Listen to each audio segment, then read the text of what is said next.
Bienvenue à En toute intimité aujourd'hui et on va voir un cas passionnant. C'est une Gabonaise qui nous écrit, elle s'appelle Sonia, elle vient de Libreville. Les prénoms ont été changés pour votre sécurité à tous et à toutes.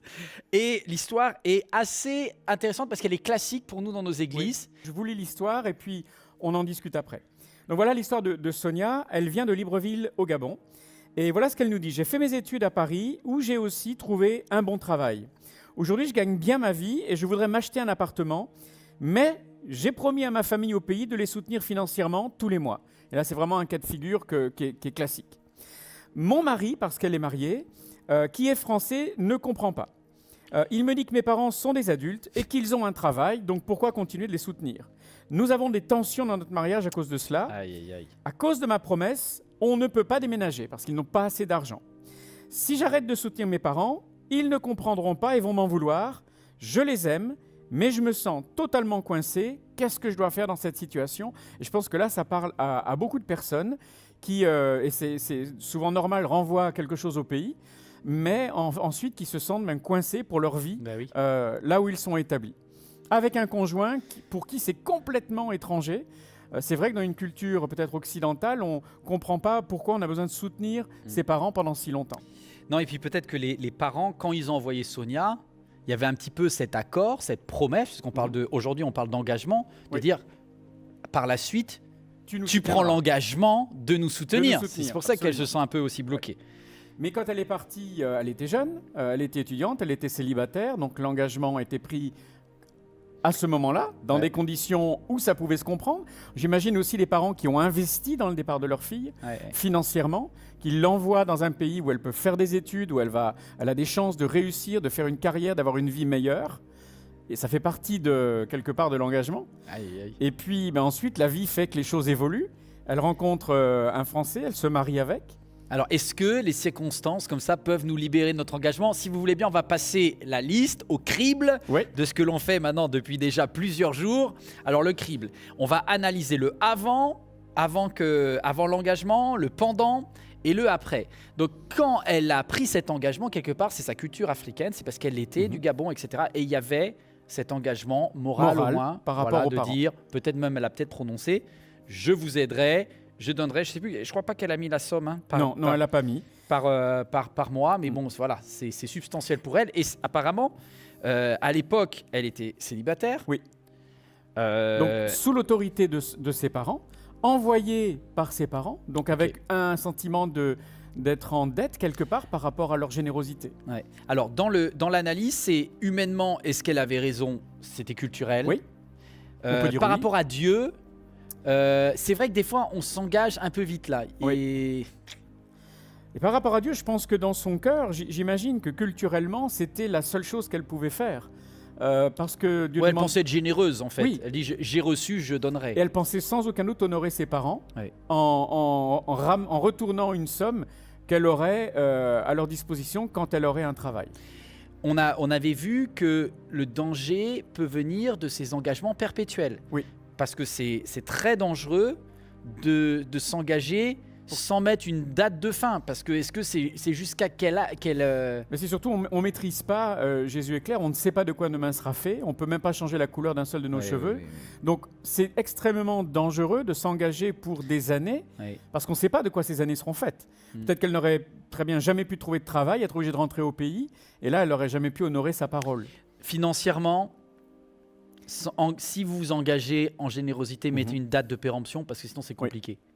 Oui, parce que les circonstances sont tellement aléatoires que c'est prendre un énorme risque que de parier comme ça sur un engagement à très long terme alors qu'on ne connaît pas. Surtout si vous fixez la somme, quoi. Oui. Parce qu'après, c'est compliqué.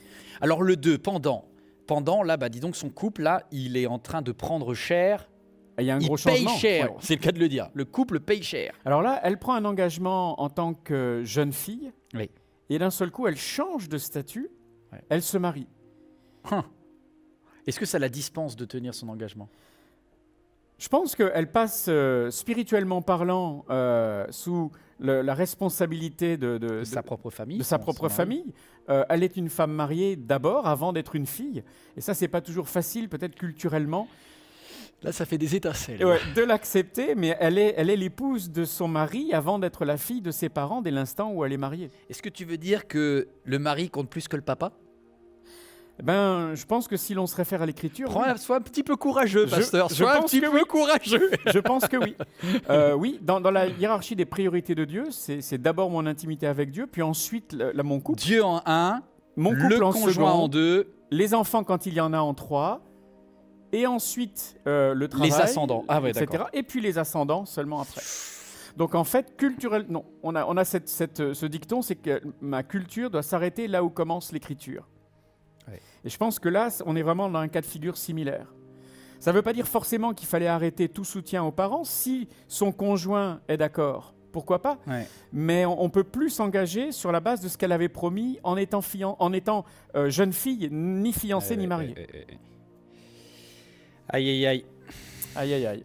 Ça va être compliqué tout ça. Parce que du coup, ça veut dire que le mari a quand même son mot à dire, quoi. Le mari a son mot à dire et c'est le couple qui est en tension parce qu'ils ont un projet de vie, ils veulent acheter un nouvel appartement, mais à cause d'une promesse faite avant même qu'ils ne se soient rencontrés, ils ne peuvent pas vivre leur vie. Et quelque part, on sent une peur de cette jeune fille parce qu'elle aime ses parents et elle le dit, je les aime. Mais peut-être qu'à un moment donné, les parents pourront comprendre aussi. Et est-ce que voilà, c'est ça? Est-ce qu'elle ne doit pas aller voir papa, maman, libérez-moi? On l'a dit dans comment s'en sortir après. Est-ce qu'il faut assumer ou est-ce qu'il faut rompre l'engagement? Et je pense que si elle voit financièrement, elle ne peut plus tenir son engagement, il faut qu'elle retourne vers son père, vers sa mère, vers les ascendants qui sont en vie, et leur dire, est-ce que vous voulez bien me libérer, s'il vous plaît? Parce que sinon, vous allez me bloquer, vous êtes en train de détruire mon foyer. Vous allez bloquer ma vie, et je pense que les parents peuvent le comprendre. Maintenant, il y a un texte dans le livre des Nombres, au chapitre 30, sur les vœux, et qui est bien clair que quand le mari découvre un vœu que son épouse a fait quand il n'était pas marié, il a la possibilité de le briser le jour où il en entend parler, si c'est un vœu qui n'est pas bon. Tu peux nous mettre la référence, ça va s'afficher sur vos écrans plus tard. Regardez, voilà, il y a la référence qui s'affiche dans celle du livre des Nombres. C'est très intéressant. Et alors, est-ce que le mari a eu vent de cet engagement tout de suite? Bon, là, on ne sait pas assez, hein, on sait pas assez. Mais ce qui est certain, sans peut-être suivre à la lettre forcément Nombre 30, mais c'est que le mari va avoir son mot à dire. C'est une évidence. Il peut choisir de quand même bénir les parents de sa femme, ce qui est une belle chose, mais tant qu'il le peut. Si c'est vraiment un handicap et que ça les contraint, ils peuvent suspendre le don pendant un temps. C'est compliqué. Hein. Ouais. Moi, j'ai vu ça me fait penser à un ami, mais là, c'est pas le sujet. Là, je respecte Sonia, mais j'ai un ami, ça a explosé au moment des fiançailles, parce que culturellement, ça a craqué justement sur l'histoire d'argent avec la belle famille, quoi. Ouais, c'est terrible. Ça arrive.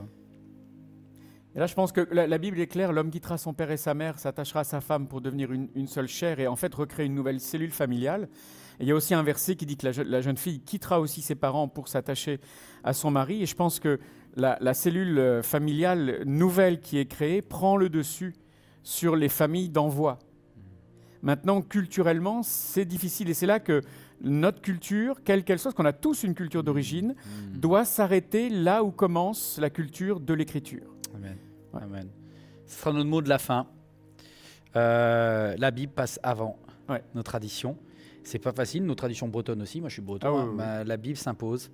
Et quelles que soient nos traditions, heureusement qu'on a cette lampe à nos pieds, cette lumière sur nos sentiers. Alors, on va se retrouver demain pour une nouvelle aventure. C'est encore une histoire passionnante. Ça sera la dernière, ne la manquez pas. En tout cas, voilà, j'espère que ça vous fait du bien. Sonia, on t'embrasse là-bas. Vraiment, sois béni. On embrasse aussi les parents de Sonia. S'il vous plaît, faites grâce. Libérez votre fille. Et puis à son mari, je n'ai pas son prénom, mais en tout cas, voilà, si tu peux aussi faire baisser la tension, ça serait bien. Soyons chrétiens, sortons par le haut. Celui qui s'abaisse, c'est celui qui sort grandi avec Dieu. Que Dieu vous bénisse. À demain.